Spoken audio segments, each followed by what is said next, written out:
Hello, everyone, and welcome to the American Scouser podcast. Monday night, we are back in action to talk about we should move these to like Wednesday or something, so we can talk about some good stuff once in a while. But unfortunately, not. After the weekend, we kind of talk about Liverpool and yet another loss. Unfortunately, I am your host, Timucin, as always, here in Chicago. Fall is here. It's getting cold. I'll be honest, though, if I was trick-or-treating, I would not complain about it too much. It's not that bad. Have been out trick-or-treating with the girls when they were littler, in much worse end of Octobers than this. Bickler, you don't even need a costume with that stash. Are you going trick-or-treating? Yeah, I am going trick-or-treating. It's been fairly chilly for us down here. So mid to high 50s is what we consider chilly right now. And it's been rainy. But yeah. So do you still take the entire gang trick-or-treating, or? So the oldest one's too cool for school now. He goes out and I kind of figured. That's why I asked. Yeah. He goes and spray paints buildings or whatever they do now. And like the youngest two, essentially, they usually have a group of buddies who like pick somebody and they go to whoever's got the closest, nearest ungated community with the biggest houses and the most full-size candy bars is where we end up. Exactly. Yeah, that's like the way to go. Like drive up to a place and just like really. Since you have the body of a 12-year-old galley, I'm assuming you're going trick-or-treating yourself or what? No. Not going trick-or-treating. He talked about it. He was like, damn, no. But it's not a gated community by any means. But I live in a community off of a main road where there's like 8 to 10 streets and lots of houses in a pretty condensed area. So there have been times where like you will see like caravans of people pull up at the end of the hill and the kids just roll out. But I will say we've even gotten school buses before, which means like they're like from the city. But they're the nicest kids of all the kids that come to the house because they're so appreciative that every house they actually ring the doorbell to gives them candy and like ask them how they're doing and like how the night's going. And they're all the nicest kids and it's big groups of kids. So we enjoy it, other than the fact that we have a heathen of a 3-year-old dog who does not enjoy the doorbell going off. Okay. But we figure out ways to give out some candy and still take care of all the kiddos that come by. But I have the best neighbor in the world. It's like 4 houses down. And I went for a walk with the dog last year, right before I thought trick-or-treating was starting, but it was just dark enough. People were out and he has tables out and he's just passing out booze to adults who have to hang out with their kids. Yeah. He's like, this is my gift to you parents. Cause like Bickler, he still had kids that had to go out and he had to hang with them. So like, kind of like you were kind of telling some of these parents a few minutes ago, like back in my day, the weather was colder. I do like how Timucin started the show with back when my kids were kids, weather sucked on Halloween. Can't have anything to complain about. Days, but the thing that annoys me the most out of this whole trick-or-treating thing are parents who stay in their cars. Oh, that's literally roll around like they're gonna drive by and freaking shoot a kid or something like that. Just like kind of like going really, dude, get out the freaking car. It is if it's not cold enough for your kid, it is not cold enough for you. That's probably my biggest pet peeve is parents who drive from corner to corner. Well, those are the same parents that drive down their own driveway waiting for the school bus. I want to literally just ram into their car when I see them sitting there, only if their kid's not in it. I think to myself, one, your driveway is long enough that you thought you should warm up your car, open the garage, and drive down it. Wait for a school bus, watch your kid get on it, and then back that thing back in. I could probably we all know the reason is Timucin's parents would have never wasted the gas in the blizzard of 66 to crawl that car down the road when he was going to his house. Well, it wouldn't have been warm by the time the bus showed up. Yeah. Well, joke's on you, buddy. There is no trick or treating back home. Okay. All right. That's fair. So my first trick or treat experience was here, which was I think I've shared that story a couple of times, but yeah, it was kind of horrific. It was fun. It was good times. You were the but- college kid with a beard that looked like you're a 42 trick or treating. Which is basically I like remember if we dressed one you of up the today. dudes was like, "This guy has like a full-blown beard here," because they did not tell me what we were doing, so I had not shaven. So it's like 2 days or something. I'm still in college, but you know, you had the more than the 5 o'clock Mediterranean shadow thing going over there. But Anan is in the house. Hey, you want to go to a gated community with some houses? That's where you go. You go to Anan over there. At least you get these furniture. old guy jokes are all nice and dandy, but the joke is on you guys. I didn't have trick or treating growing up, but BJ's here, and he's here for one reason and one reason only. Over here is Anan says it was trick or execution, so no treats growing up. So yes, we all know Anan had a tough time growing up. Okay, this week's trivia comes, and actually it is a tricky one. I wonder if you guys will get this one, but it's going to be a lot of shots in the dark, I think. I doubt it. You heard it. Okay. So across all 51 clubs, over 33 Premier League seasons over here. So it's not only Liverpool, it's everybody. Any club, any player is included in this. There have only been 2 goalkeepers Jesus who recorded. I know, I just made the thing really wide for you there. Goalkeepers who had 20 or more clean sheets and won the Premier League Golden Glove Award in their very first season. 2 goalkeepers. Can you name these goalkeepers? No. Bickler looks disgusted. I get it. I get the trivia question right. You asked a yes or no question, and I answered no. And it's pretty much an honest answer. You asked, do I know? If I get my answers out of the way really quickly, can we move on? Is If you get him right, of course. No, like not that wasn't that's what that's not You what I can't asked. just That's name like not 2 what I asked goalies. at all. Who do you have? Allison Becker and Peter Schmeichel, and I have no idea what the answer is. but I'm Allison sure that's not Becker right. is correct. Is Yeah. one of them. That makes total sense. I don't know. Like the second one, I was shocked to find out. I'll be honest. Yeah, I have no. The chat 20 is- the 20 chat silencer 20 is not there clean- with chats. 20 clean sheets and The Golden Glove. won the Golden Glove for the year. in his Anan first says year. Peter Cech. That is incorrect. That's a long time ago, and I don't think that would be it. It's not Ederson. It's not Raya, is it? No. This year at Brentford. I don't Raya think- is actually 16 clean sheets. yeah, that's what I was Yeah, so wondering. that if he got one's the 20. and But Peter it was Cech when he is was at also Brentford. Yeah. 16 clean sheets. Onana is close, but no cigars. Good guess. Great guess. Can't wait to have Onana back in action with this wealth of football knowledge. Yeah, I don't know. It's a Liverpool. Not that- He's a Liverpool goalkeeper. Let me read Oh, really? out over here. It's not Miggs, is it? Pepe That'd be- Reina?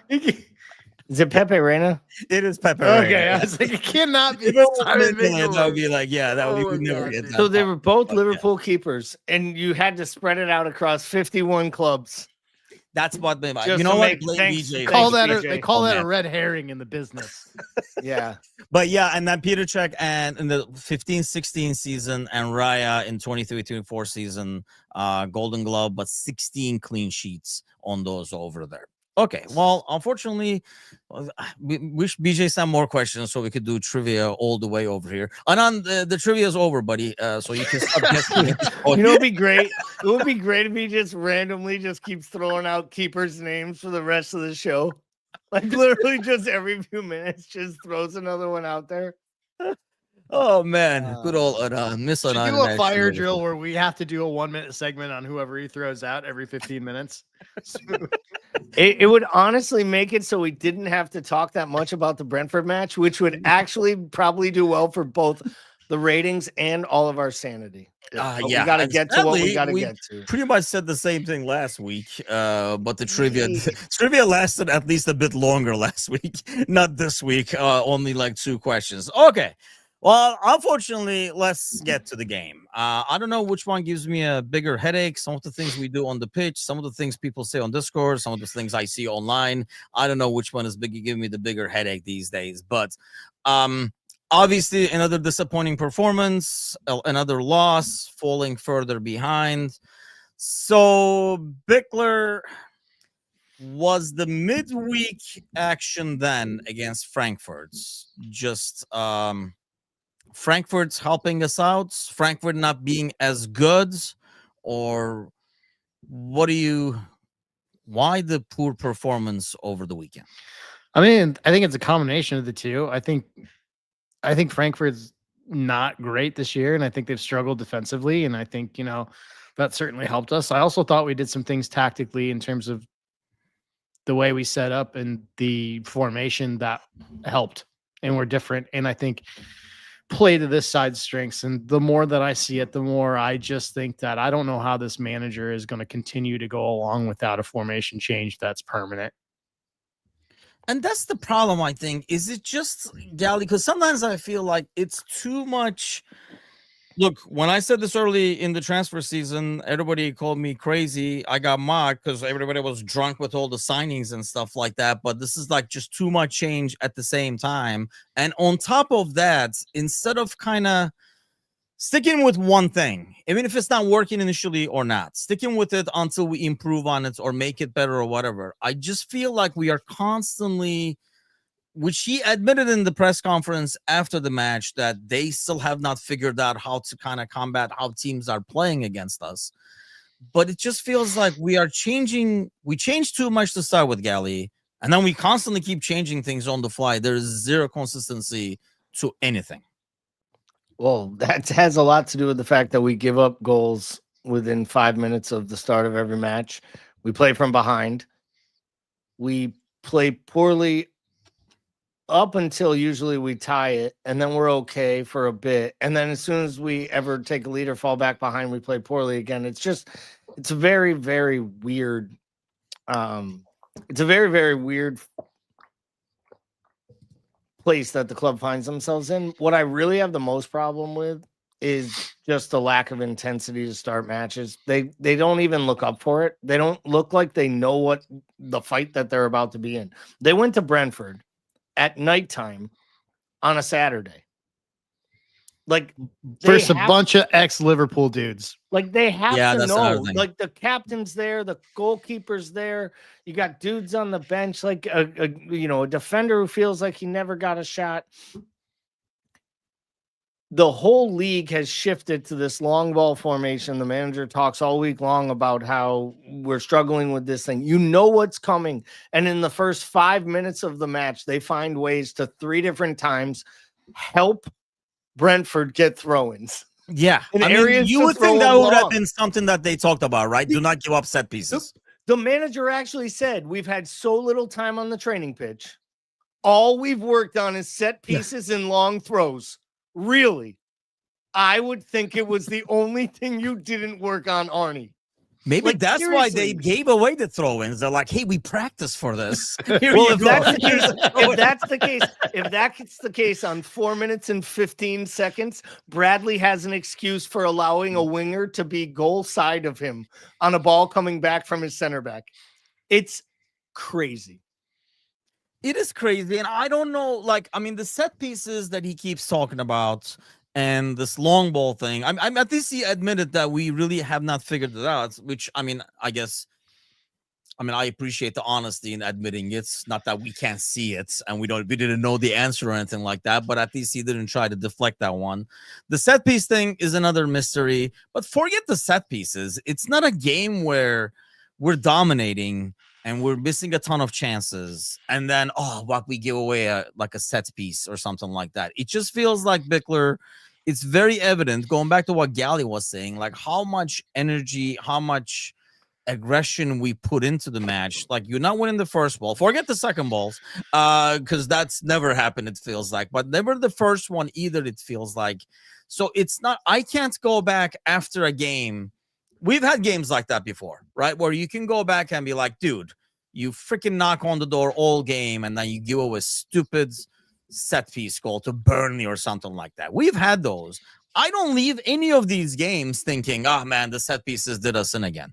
Because I don't think the play is there that says if it wasn't for set pieces, we would have won. Yeah, I mean, there's a lot wrong, and I think there's things wrong at every level in this football club, both tactically and I think to Galley's point, the thing that really bothers me right now, and the thing that like keeps me up at night when I think about it, is the fact that this is a side. I think we can agree, like, tactically, Jurgen left things on the table to be desired from another manager. But I think what he did is he got a team to buy in the importance of a club to its community and their importance in it. And I feel like that has gotten lost. Like, these guys don't look like they don't look like they're fighting for each other. They don't look like they're playing for anything. Like, there's no fight out there. Like, and I just think that somehow the teeth has got to come back into the side. I think that there are tactical things that they can change that really make this easy and play to their best strengths that they're not doing. But I think, like, how many games do you come out and concede on essentially the first shot of the game in stupid situations? It's like that stuff makes me believe that there is a disconnect between the players and the manager. And that's what really keeps me up at night, because then I wonder, like, are these guys bought into this? Are they bought into a manager despite winning a league? I think the thing that's even more scary is that you have a core group of players that have that leadership, but they're the ones that seem the most disconnected. It's not the new guys. It's like not the guys that have to come in and buy in. It's the guys that have been there. And that's the most concerning thing to me. And I think, we talked about, Van Dijk, I think it was like last Monday, and we're talking about with Mateusz this morning. I just get that sense. And I think it's kind of like goes back to what Bickler is just saying there, Gally, that, like it's the guys, it's not just the new guys. Because we'll look at a couple of like individuals, because I feel like when the team is not playing well, where's Lovren when you need him? So we could point all the fingers at him. It just feels like fingers are being pointed everywhere by fans. It's this guy, it's that guy, and stuff like that. 2-3 names to focus on. But I look at this team and I look at, for example, like Van Dijk, how frustrated he looks, for example, in defense back there. And Konate this week as well. He seemed he doesn't show it as much as like, Van Dijk. I just feel like these guys are sitting back there as a defense, for example, and saying, and been there, done that, where, yeah, this is not going to work. Like, I already know this is not going to work. And it's very frustrating to keep fighting, because obviously your competitive spirits, you're still going to fight it to make it work. But it feels like some of them already know that what we're doing out there is not going to work. So they don't believe in what's going to happen, especially the back four. I just look at that back four, especially Van Dijk, and you look at Kerkez, and I feel like he's set up to fail over there with Gakpo in front of him. I just look at Van Dijk, and he looks like he's thinking, yeah, this is not going to work. I freaking knew this before we even started. He might know it, but I think he's playing a big part into why it's not working. I mean, for Konate to stand there and be like, this isn't going to work. He's played like a 5 out of 10 for the entire season so far. Even now, like the tracking of his right back, like we lauded him for so long for covering for Trent and making up for other players' deficiencies. That's kind of what makes him an elite center back, is the covering extra area. He's not doing that right now. Like I'm not saying they're playing well. I'm just saying when everybody's playing poorly, it can't be the player. It can't be the player. Like, this is what I get away with. I think that the players are getting a pass right now with the fans trying to make Arne Slot the scapegoat of all of this. And I think he plays a huge part of it. But for some reason, the new players and the old players, and I think Paul's right, the new players get the stick because that's the easiest thing to say. Yeah. We had all this change. We didn't need all this change. You made the comment earlier, but we did need the change because the right back left. Unfortunately, due to tragedy, we lost a center forward. We sold another center forward that nobody can remember, even though he ran and played within a system that everybody seemed to love and now is missing on a daily basis. And we have 2 center forwards who are better. And we sold a left wing that we didn't replace. And that ultimately, in my opinion, is what is probably the biggest glaring need in the side, is they didn't replace what they lost in Luis Diaz. They needed a dynamic player that could play across all 3 positions. They needed to buy Antoine Semenyo in the summer before they bought Ekatike or before they bought Isak. And those sagas stopped them from actually solving the need, which was, holy crap, someone paid way too much for Luis Diaz, so we have to sell him. And then they didn't have time to replace that player because they spent all summer long in a pissing match with the PIF. Yeah, I mean, I don't know. I don't think the issue is not being dynamic, attacking wise and playing across the front. I personally think we're just like hurting defensively because you're missing that. Now you have a front three, but we're talking about this last week, Bickler. I mean, Isak wasn't there. At least Ekitike was there. Like, he's a bit better defensively on pressing. But I think, for example, Kerkez and that left side of the defense, there was one point I think somebody in the chat was like, Kerkez is running around like with his, like, looks like with a chicken his head cut off. Yeah, because he's outnumbered. He's like running from like guy to guy to guy over there. And Gakpo is still like jogging back thinking like, are you guys going to get it? If I guess not. I guess I'll come back and help kind of a deal. I really think we're missing that. You cannot play this high line and then have three guys kind of like doing the, when you guys get the ball, we're up here thing going. Yeah, I mean, I think it starts in possession. It's funny. Our problems out of possession start actually up top, and our problems in possession start up in the back. And I think the back four last year, if you look at it, was fairly static. So you essentially had four outlets. Nobody more comfortable with the ball at his feet than Trent because he thought he was a winger. But the problem is now essentially you have two fullbacks that push up and you have two center backs that drop deep. And the only midfielder that's consistently dropping into the fold to get the ball is Wirtz, where it's exactly where you don't want him. And so I think, like, to me, you've got to go back to that sort of static back four when you're pushing out of the back. And I feel really bad for Kerkez because I don't think anybody is a victim of this, what's happening formationally and tactically, more than he is, because he's been asked to be the most advanced left back, but he's actually tucking into that sort of inverted role, which is what he wants him to do. But the problem is that he's got a stacked situation in front of him where the places that he needs to run are places that Wirtz likes to occupy and where Gakpo likes to fold in from inside. And so you've essentially got three players battling for the same space. And then you've got Van Dijk, who a lot of people think doesn't trust Kerkez. I don't think it's that. I think it's that when you pass it to Kerkez, he has very, very few outlets when he's passed the ball. Yeah.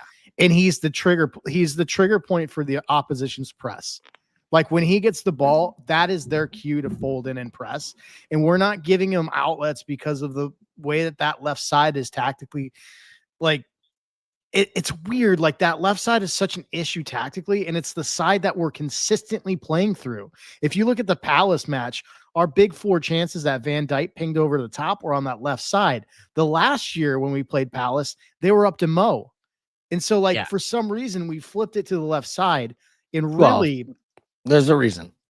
Well, I think really, like, we have to figure out how we get Kerkez more comfortable. Like, we got to give that kid some outlets and help him out more. And then I think, to me, you've got to change to the back four formation when you're coming in possession to have more outlets. You get him more comfortable if he goes forward like he did in the second half of the Chelsea match when they let him go and they actually pushed him forward and Chiesa came in and was playing in the inside of the channels. He would have went forward if he had played in the Champions League like Robertson did, because there was space to go forward when you're playing the 4-4-2 and he can overlap on the other side of Gakpo in that situation. Like, it just makes the most sense. Whoever passes to him. Yeah. I think the back half of that is a whole other argument, and obviously the manager talks about it in the press conference, saying we've shown Cody on film times where he should have passed the ball. I think part of the problem is you're trying to get him up there, though. But, like, if you look at the United game, all they did was target the fact that there was a massive spot behind Kerkez and Van Dijk. So, like, I mean, when you looked at 70+ long balls and almost the majority of went to Kerkez's side, it's because they see that space behind him. So if you're going to push him that far up, great, but you've got to have somebody in the mids drop in and Van Dijk fold over like we used to do with Trent.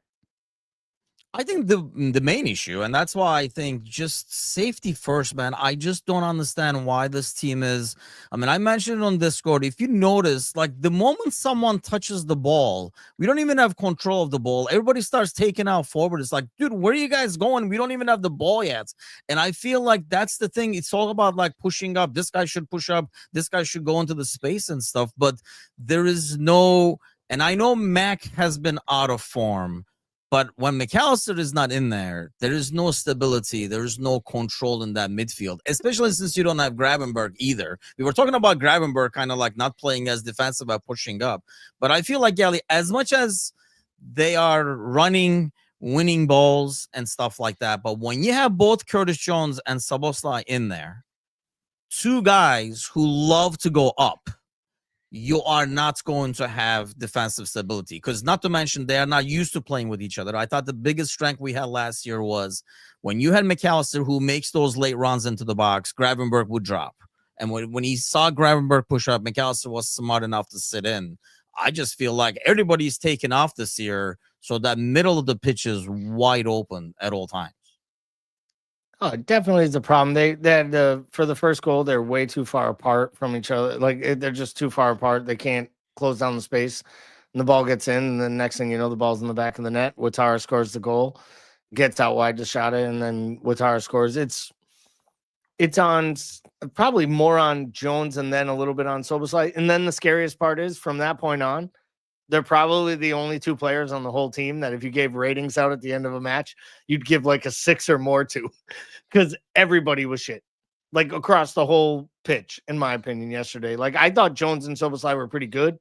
I thought they played really well together earlier in the week. Like I could understand why you went back to him with Gravenberch not being healthy and fit enough to start. I don't think McAllister is an option right now. Like I'd play him against Palace and hope he gets minutes in his legs, but like, he was so bad against United, and, you know, I know he takes that knock to his head. It just doesn't look right. And, you know, there's some players, they just play too many minutes over too much a period of time. And the guy literally played a 4-year period where he played for arguably the two most demanding managers in all of world football, and De Zerbi and Klopp, and they both played him every single minute of every game he was available to him and ran him to death. And in the middle of that, he won a Copa America and a World Cup, like playing every minute to death. But like, the issue with having Szoboszlai and Curtis Jones in there, yes, they look good because they both run a lot and they win balls, but there is zero defensive awareness and zero defensive I don't stability. disagree. My question is, who would have you rather played either on Saturday or I would still midweek? play McAllister is what I'm saying. Wow. That shocks me, because I think the other guys have actually, if this is, we've talked about the meritocracy of everything. Those guys have put in better performances in the last 2 matches than we've seen out of McAllister this season, in my opinion. I could be wrong. I mean, here's the problem, though. In what way? Not defensively is what I guess my thing is. You know, Szoboszlai is probably has to be penciled in there. You have to have him in there just because really he does the most running and everything like that. And I love Jones and everything, but I guess my thing, Bickler, is that when we do this, you have to have somebody says, okay, I'm staying. Like I'm controlling, and not to mention like controlling the pace and stuff. Yes, his passing has been off. He's not having a good season or whatever. But in terms of mentality, you need somebody like that in there to be able to say, hey, we got to stop leaking goals. I'm staying here. You go up. Well, yeah, because it's essentially, I mean, I just think the shape is all wrong to me. Like it needs to be more the modified 4-4-2 than the modified 4-3-3. And I think essentially that's been the difference. I don't think anything about this system fits. I think the most shocking thing is that we were all excited and all sold on the fact that like Florian Wirtz was sold on a footballing project built around him, and we can't see the picture. We can't see the dream. We can't see the idea behind Florian Wirtz, and none of this setup plays to his strengths. And when we were talking about with Mateusz this morning, and we were talking about, which we talked, I think, like a couple of weeks ago over here, like AFCON, and that's when the post-Mo experiments we would see a lot more of and stuff like that. The issue with that I have is the current squad you have. You can have a great starting 11 right now, right? 4-4-2. You can make a great starting 11. How the hell are you going to rotate that? Because you're not going to play Gakpo up there as the 2, because he can't even play a 9. You can't play the single one in the 4-3-3. You can't put Rio in there.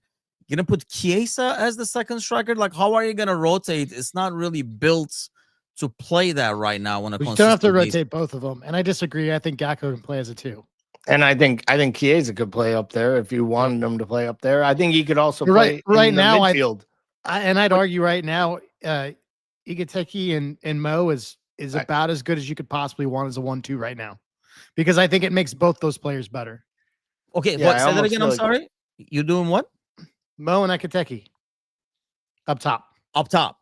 Yep. Well, I was going to ask you guys that. Are you confident with Mo being more, I know, central, I guess? I think you have to. His touches in the box, his worst year was 17-18, and he averaged just under 8 touches in the box. He's averaging just over 4 right now. Like, he's what was not it last season, I wonder. It was over 9. Really? Yeah, it was pretty high. He has we talked about Gally, like how he kind of like evolved himself to be this out wide guy creating for others and stuff. Guys, that's why I always debate. Like, I always feel like, is he gonna get lost between 2 big center backs in the middle? He's completed 1 dribble this year. He was averaging over 1.5 a game last year. Like, I mean, you have to get him there. Paul made the comment earlier about, what was the plan of Florian Wirtz's project being sold to him. I think the real thing that was sold to Florian Wirtz was, you won't actually see the project in year 1, because we're going into next year to play through and with Mo Salah, and we're going to figure it out with Mo Salah as the key, and you're going to play a role in it, and we'll figure it out, and it'll be bumps. But at this point, we've invested the money. He's here. He's going to keep us through and kind of carry us through the transitional year. And I don't think they thought it would be this rocky. It got really rocky, to the point where the manager was willing to drop the guy in a Champions League match he needed to win. I don't think anyone has realized how important that fact is. It's match 3 at Frankfurt. If you don't win the match, you're probably not going to even get to a qualifier in the Champions League. No, come on. Do you think a trip to Inter or Marseille are guaranteed points or wins with this squad? I mean, you have home PSV, I think, and you have home Krada, I think, right? That you still need 11 points, and we only had 3 going into that moment. When you lose your pot 4 on the road game away to Galatasaray, and then if you hadn't won the game at Frankfurt, that was a must win, in my opinion, and especially coming off the 4 defeats in a row and losing to United, they had to win that match. He sat him for a reason. He sat him to try his formation, and he sat him to see what it would look like. And it looked really good against a bad team. Yeah. And if Isak doesn't get hurt, I thoroughly believe Mo might have started, but I think that side almost would have played again. And they would have played the exact same formation if it was available to them. But to your point, maybe they're not set up for it and they're not ready for it. But they have to make a move towards it. And I think it may not be that 4-4-2, but it is going to be a variation of that 4-4-2 that moves us forward. And I think it's what we see. And if you look at the stretch of matches, it is a really, really favorable stretch of matches through the AFCON period. We go on a run after City. Yeah, once we come back from this international break, they could rack off a big run. If Spurs away is literally the toughest match in the entire thing. And if they do great, there's a world where when Mo comes back from AFCON, this is a new team that now has a dynamic player fighting for starts and coming off the bench and giving you great performance. Because I think this could morph into Florian Wirtz's team, and you'll start to see what that plan really was. And I do believe by this time next year, that's what we're looking at with the lineup and we'll also know in January if we buy players like a Semenyo or some other attacking player that looks like it's bought for the future.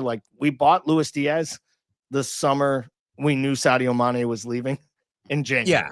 Yeah. Ryan says, wonder if Mo isn't the guy anymore within the system and everyone is just struggling because of that. I mean, that's one thing I think, because you kind of like your system is more designed to go through him.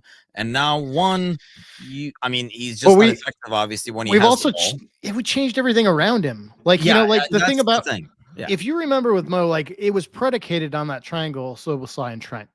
And before that, it was Henderson and Trent.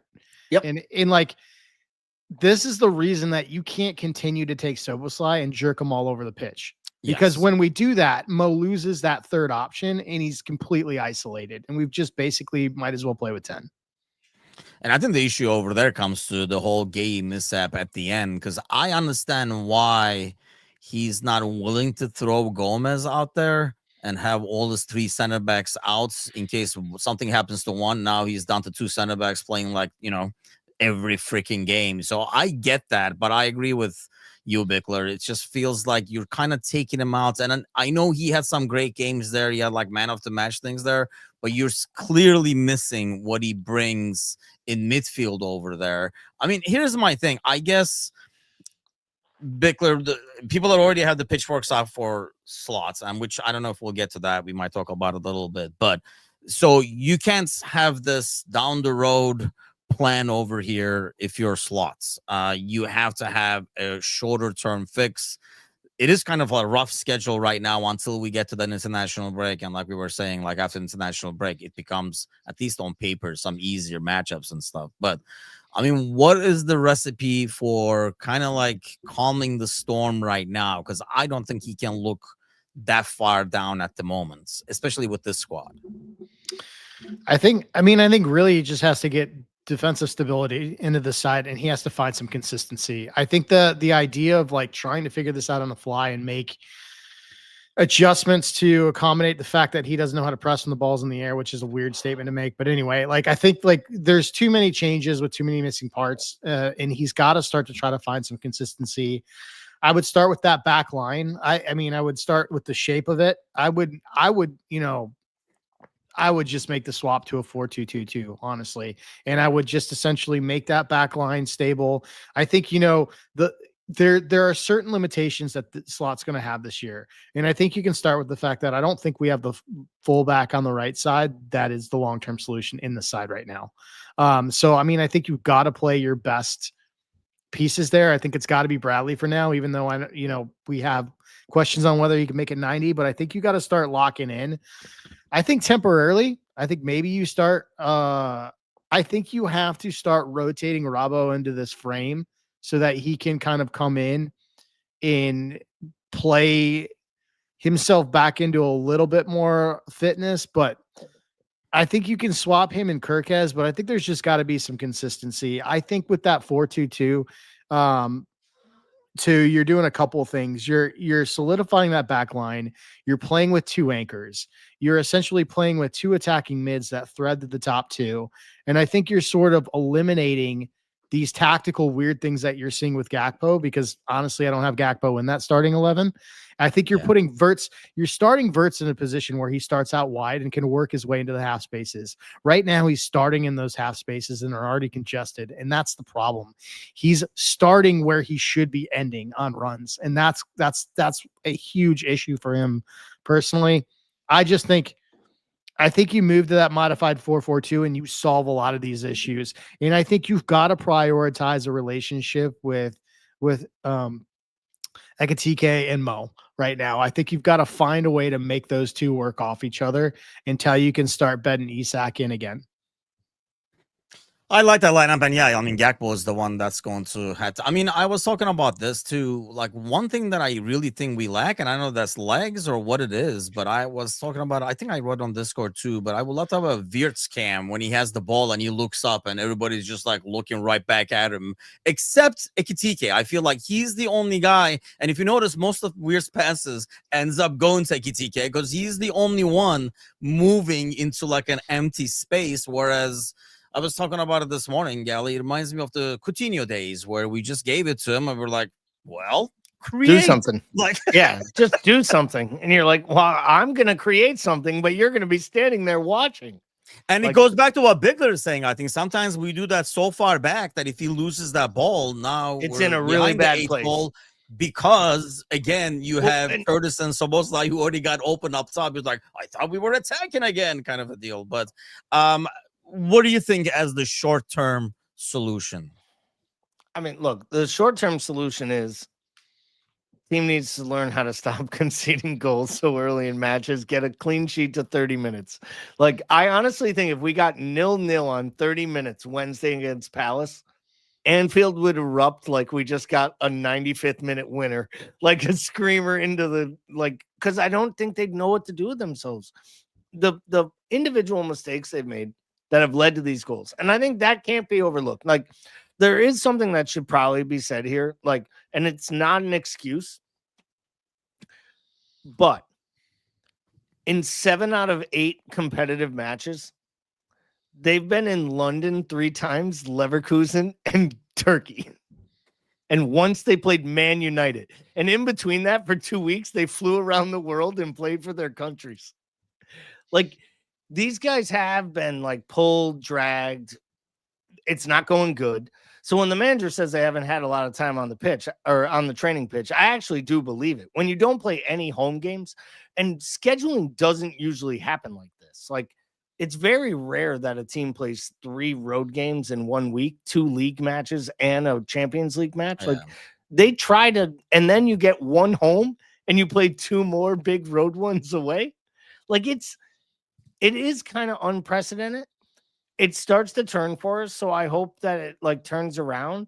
I can kind of get where these guys are like a little knackered. I just think this is where the manager makes the money, right? Like, we've said this before. This is where he needs to show us this is the most adversity I've ever felt in my entire career.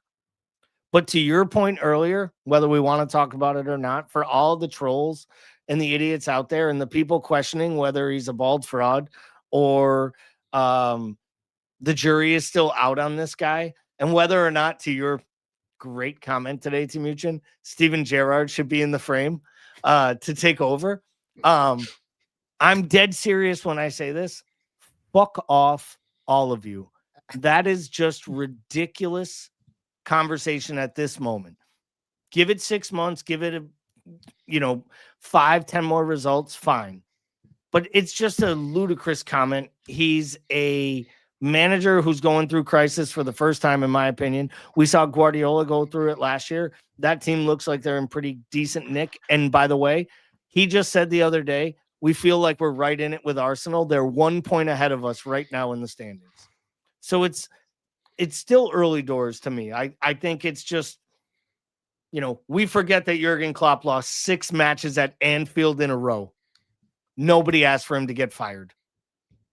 With a better squad, more settled. That just like really gets to me that, yeah, I mean, Solo, trust me, man. I mean, there was somebody who wrote this essay in a Liverpool group, and then at the end suggested that maybe we should give Steve G a call. And I'm like, for the passion. Like, if that's your, I mean, he has the same last name, to be honest. That's the only reason I think he wants it. But look, we kind of like talked about this. I understand what you were saying, Gali, that you feel like the players are getting a free pass because, he's the one changing. It just feels like he has to have time, though, Bickler, to be able to solve the puzzle, because we knew there were too many freaking changes. I honestly thought this would be the very beginning of the year.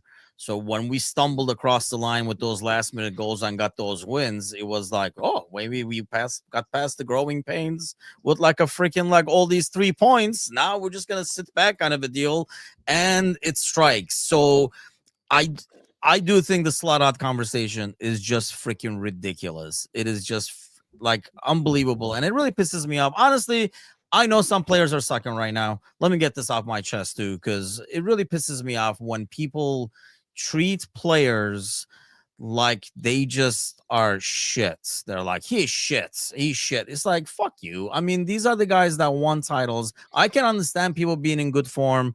You don't want them starting or whatever, but calling like players out, selling them Like people selling Mo, the same assholes 4 months ago wanted Yeah. FSG out if they didn't give him a contract, give him what he wants and stuff. Same asshole over there now is saying like, sell him, send him here, blah blah blah and stuff. It really, Something about really, a spreadsheet. yeah, it really, really freaking annoys the hell out of me. Like when people do that, and then these are again the same assholes. Come June, will get mad at players and say players have no freaking loyalty. And then in freaking like 2 weeks of results, they turn on every single player. I have not seen one player who has not been like smashed in the squad. I really can't think of anybody. Ekitike maybe, and then he got the red card, so deservedly he got a little bit smashed. But I mean, where are you at with the slot out thing? Having said that, I really think until we come back in November, sadly, these fixtures are pretty tricky over here. Real Madrid, you have City and stuff like that. You have Palace, I mean, now, which is a tricky fixture. Then you have Villa, who is on the up and up now. So you have some tough fixtures. So I don't even think this international break, the only thing I would worry about is if this keeps going after we come back from the international break, Bickler, when the fixtures are a bit, at least on paper, easier. The only thing I care this year is that we're within top 4, right? And I think that would be a pretty good achievement this year. This side is set up for this manager to look to progress and get better within a 5-year window. They're that young, they're that talented, they're that good. This year is not going to make or break this club in any way. I've got a longer leash than most, though. Although I will tell you, I think there are serious questions that deserve to be asked of this manager. When you are consistently conceding the way that they are within the first minutes of the game, when they're consistently like conceding from set pieces, which we know has been an issue, when you are subbing in Joe Gomez in and Verts out, and you are chasing a match by a goal, like all of those things are legitimate things that you look at a manager and say, what the fuck are you doing right now? Like those are all legitimate. And I think, obviously he's got an enviable position of following a title run by a monster transfer window. And I think that's not easy. I think it's going to take time. I have patience for the tactical stuff. I don't have patience for a side that looks like it's not up for a fight. And that's fair, I think, because I think that's what we want to see, right? Like the fights and at least not losing the duels so easily and being outworked and stuff. The funny thing is, I mean, Solo says they must think it's FIFA in terms of like people expecting to gel. But sometimes I just feel like Slot becomes, and we praised them, Galdi, last year for like the adjustments and stuff like that. And you could look at it both ways. Maybe it didn't come out right, and then he fixed it at halftime or whatever. But sometimes he feels like that dude that you play against on FIFA, Bickler knows what I'm talking about, who freaking pauses every freaking 10 minutes to make another sub. It's like, dude, no, like you're not helping. You're just making things worse over here. Just let it play out. You just made a sub. Let's see how this works out first. I just feel like he is in some ways like trying to be the mad scientist. We criticize Guardiola sometimes on this, almost like overthinking. I almost feel like he's sometimes like, why don't you go to right back now? You come up here. No, why don't you come in right back and you go up to the left and stuff? It's just impossible to get consistency within a game. Sometimes you hit it and it works, you win, you look like a genius. But let's face it, the majority of the time it looks like a circus because, well, that's what it is. People shuffling around. I mean, I hate to say this. I think this is, in some ways, my answer is just going to be to say you're right for something you've been saying all along. No, seriously, it's my job here is done. But that comment about the right back to the center midfield, to the moving to the 10, to the coming back to midfield, to go to right back, I'll bring in Joe Gomez. I got an idea. Let's put in Endo against Chelsea when we need a goal. We're down one. What? Get the fuck out of here.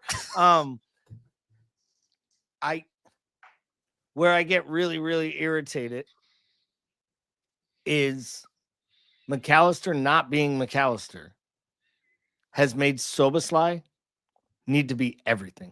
Yeah. And the fact that Szoboszlai is our best right back, and by the way, he's not a very good right back because we actually concede more goals when he's at right back than we do when he's not. When you look at the numbers, And like, that's one of those things, like when you actually sometimes look at numbers, sometimes like going into this match before the Brentford match, everyone was screaming, Robertson's got to play. Robertson's got to play. He had played 300 of the 1,100 minutes so far this season. And the team had given up 8 goals out of the 15 they'd given up so far. Yet everybody remembered 4 that were all Kerkez's fault, that maybe 2 of which were. Right? Because we get caught up in these, like, we don't look at the big pictures and they see those numbers.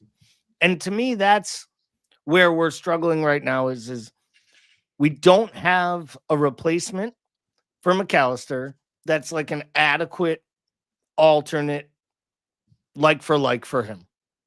And when you don't have that, and then you have Gravenberch either kind of off the boil, playing a little forward, and then now injured, you have to just chop and change too many parts. And we've been asked to do it all year long. And Paul's right. We don't have a right back yet. We haven't seen enough of Frimpong to know he's not the guy. I don't think he's the guy because I think he was bought to be an attacking right winger or like a hybrid player. He's not a right someday. back, we've been told, yes. And you know what the worst part is? The fucker's right every once in a while. He's probably right about this one. Yeah. Fucking son of a bitch. Hopefully he's fucking already asleep or just fucking not paying attention. Probably drunk is what I was just guessing. arguing with somebody somewhere about the bald fraud not doing something for tomorrow's press conference. He's burning that airplane spreadsheet banner is what he's doing. He is. You got to get rid of that thing. Or man, he's checking out like XG numbers down. Online, seeing who's got the better XG. Yes. To your point, but look at the XG. Yesterday was a prime example. We had an XG of like 2 point something. That's enough to go on the road in the Premier League and supposed to win matches when you're good. Yeah. The problem is we give opponents an XG of higher than 2.5 a game. Yes. It doesn't help. Like the biggest problem. Doesn't help when floor inverts is missing sitters. But can I ask you guys the one big question? How fucked? It looks like it's going to be personal. No, but how fucked? No, it could be personal at this point. But how fucked is the game when that's a penalty? Yeah, because the way it happens is the biggest problem.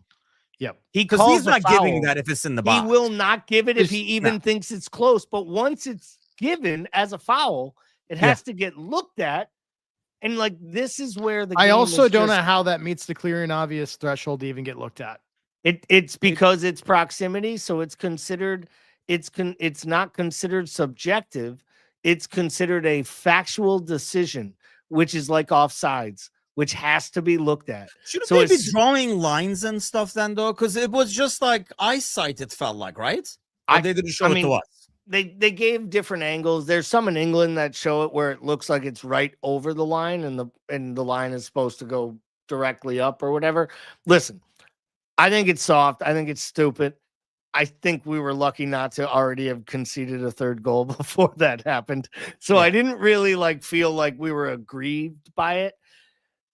Was for you, what about the Gakpo one before it at the other end of the pitch? Like, if one's a penalty, I think they're both not penalties. If one's given, I think the Gakpo one's given. But is it that he just goes down so soft that no referee in England is ever going to give a guy who's 6'4" and plays like he's smaller than the 13-year-old me? I think it's could have easily been given, but I have to admit, I always try to look at these things, should be as objective as possible. If it's given against us, right? I would probably say he's already freaking going down before he even gets the contact. But then again, it would probably be given against us. I mean, I felt that's more of a penalty than the other one personally, but that's just, I mean, I don't know. That's my bias, Bickler, but I felt like neither one, like Gally is saying, is a penalty. Right. And again, I don't think he even gives the second one if he thinks it's anywhere near the box. He was like, oh, this would be a cool spot for a free kick. And then he just gave the free kick there. Otherwise, if it's in the box, I don't think he's rolling the dice on that. And I don't think it's being overturned by VAR afterwards.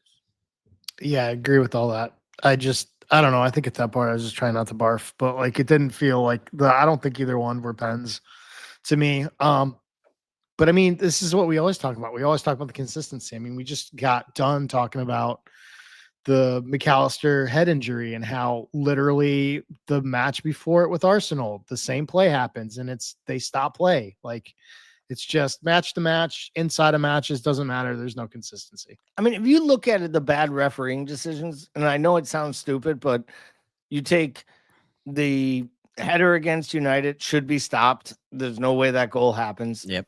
Palace scores the first goal that changes the entire outlook of the afternoon based on the fact that it's a poor call. That's not a corner kick that's given as a corner. And he scores the goal.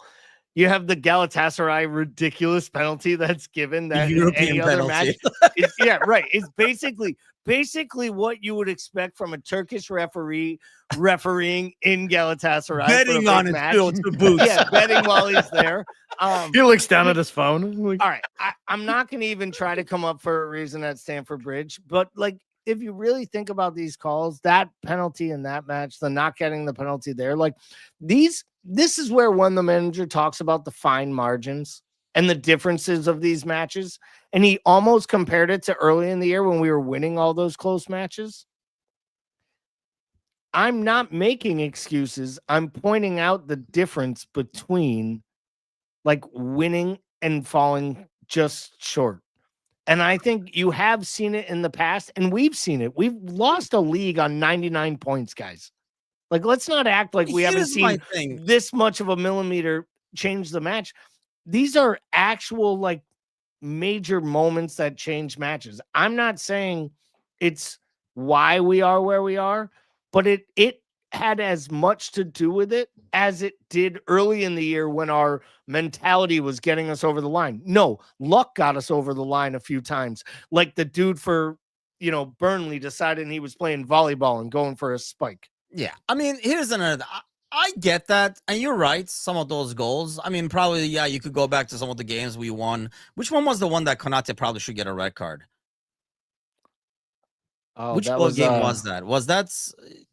You know what I mean, though, right? He's going like 1v1. It probably should have been a red card, and we were like, oh, we got away with it and stuff. I can't remember the game. But anyway, there are situations like that. And I think I would be more harping on that, Gally, if I saw a team. This is what we do, right? When we're shit, it's almost like we kind of forgive referee errors because we're not seeing the fight. If I saw the fight, if we we're losing every goddamn second ball, I would be more upset. I find it almost like I waste too much energy. My energy is gone yelling at the team for not trying, that I don't have enough energy left to yell at the referee in Bickler. I think is what it boils down to. There's only so much I can yell, damn it. Yeah, no, for sure. Like and Discord takes a lot of your anger. Yes, it does. A lot of it. I was pretty into angry Tim, though. It's been a minute. Me too. I've been silent because I was just like, I'm so angry. I'm only going to say negative things. And you've just taken up for all three of us. It's almost like you were just the voice of the Monday pod. Fighting the good fight, man. Fighting the good fights. Went in there and did the Lord's work this week, I'll tell you. Having said all that, hey, for all the Chiesa lovers, looks like he's going to be starting the Palace game because he was on the cover of the image that the club put out on Instagram. So unless, like Mateusz was saying, he gets injured at freaking like practice or something like that, he will be out there. Do you expect to see, how much rotation do you expect to see, Bickler? I honestly, if there is rotation, it means probably a lot of young guys are playing because you have a lot of people out as well. So it's not like you can do rotation and, throw Isak out there or Gravenberg or whatever. Yeah, you do have a lot of players that are either injured or coming back from injury, right? So I think you should probably see a good amount. I still think you got to have some solidarity in the squad because they've got to start. Like for me, I would be implementing life after the formation change. Like I would just go ahead and rip that Band-Aid off. I would go straight 4-2-2-2 here. I think I'd probably play Robbo in this match. Back line, I'd go Robbo, VBD. I would go Gomez at center back, and this is probably the controversial one, but I would do Endo at fullback. You could make the argument, you could swap. Wait, what? Where? Fullback? Yep. Like right back? Yep. You could swap them. You could swap them for Gomez. Angry Tim, dude. I just put him away. You could swap them for Gomez. Who else are you going to go there? You're going to go Bradley there and then play him 5 minutes later on the weekend? I got a crazy one. You can't go Frimpong. Here we go. You can't go Frimpong. You don't want to go Soboslai. So what does that leave? leaves Gomez. You're going to play That's a good Kanate point. back to back.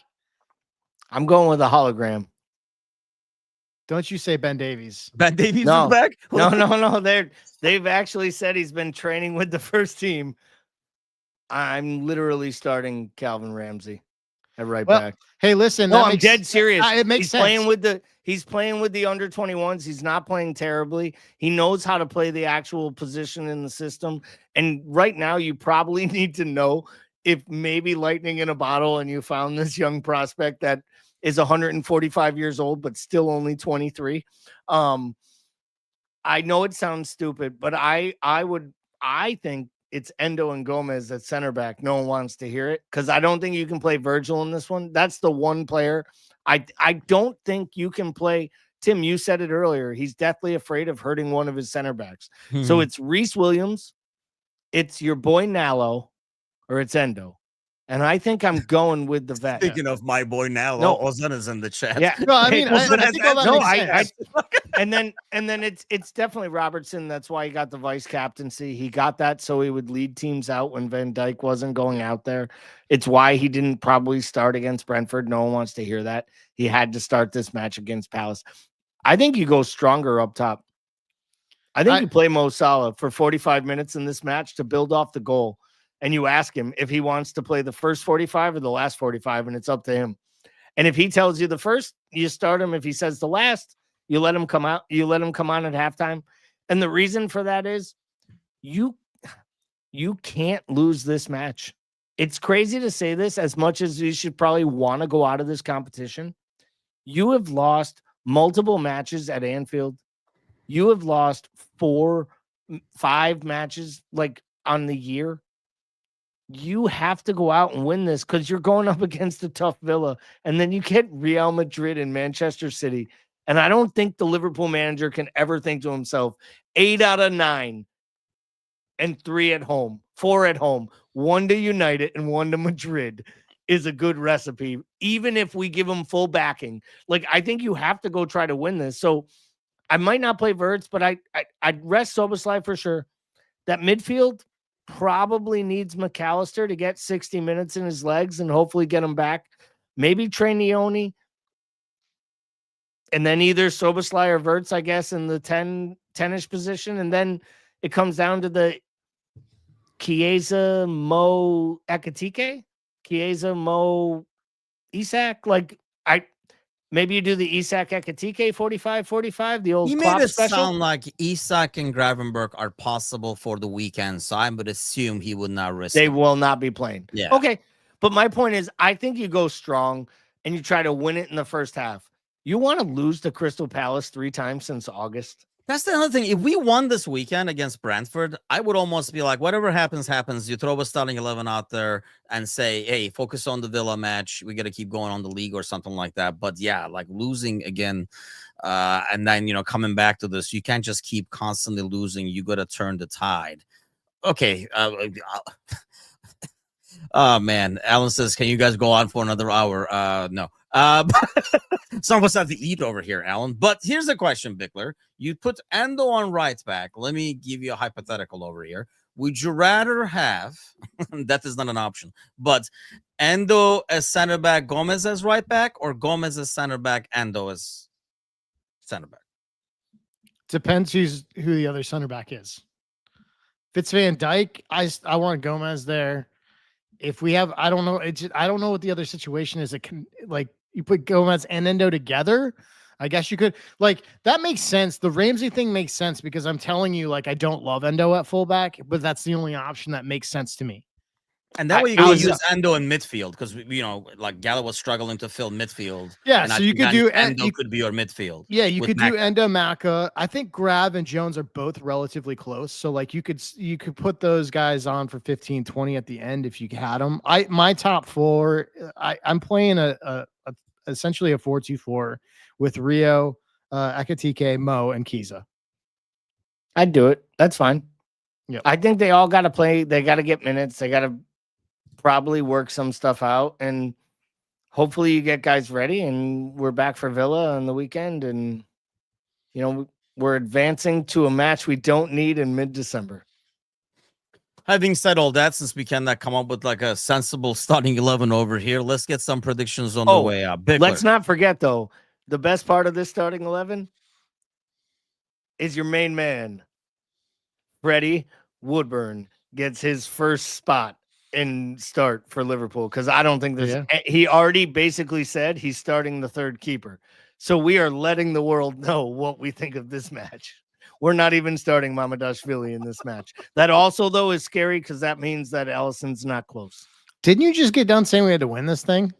I did. Okay. And then he just that tells you what we think of this match. We're starting our third keeper. Clearly, our manager predictions. Bickler, what happens in this mess? I'll go nasty 3-2. We're on the good side of this one. I like it. I like it too. I'm gonna go with it. I'm gonna say 3-2. It's ugly. Probably never feels fun, but somehow we slug it out and we get across the line because Palace has to rotate. They need to play in Europe. What the hell? It'll be like a goal celebration. I'll just pile on top. 3-2 it is. I'll go with the 3-2 as well. 3-2 for the good guys. Hopefully, we'll be talking about a win. And then obviously this weekend is coming up.